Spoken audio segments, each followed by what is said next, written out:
কেউ করতে পারবে না। আমি প্রথম থেকে নিয়ে সাংবাদিক ভাইরা আমি দেখলাম যে ভিডিও করে বলতেছি কেউ থাকতে পারবেন না, 100 মিটারের মধ্যে সবাই বের হও, সবাই বের হও।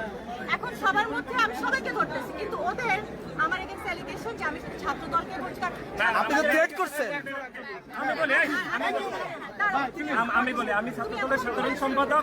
আমি ম্যাডাম এটা হচ্ছে ছাত্র শিবিরের প্যানেল শিট। এটা তারা বিভিন্ন শিক্ষার্থীদের দিচ্ছে, তারা হাতে করে নিয়ে যাচ্ছে, কোনো অসুবিধা নেই, আমরা অভিযোগ করি না।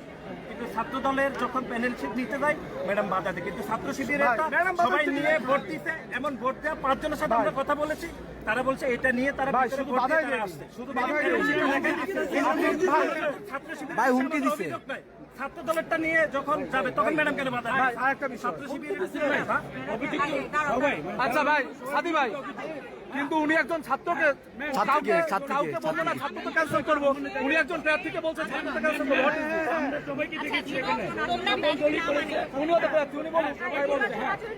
আপনি একটা নিতে দিচ্ছেন, একটা দেবেন, একটা নিবেন। আচ্ছা না, আপনি তো বললেন আচ্ছা, কিন্তু পরে নিয়েছে কিনা?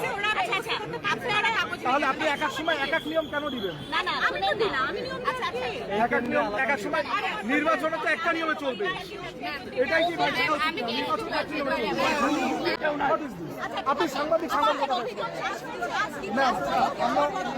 আমি বলি, আপনি যদি মনে করেন দায়িত্ব পালনে ব্যর্থ হচ্ছেন, আমি বলি আপনি যদি মনে করেন দায়িত্ব পালনে ব্যর্থ, দেন ইউ ক্যান রিজাইন। আর আপনি যদি মনে করেন দায়িত্ব পালনে আপনি সক্ষম, ক্যারি অন।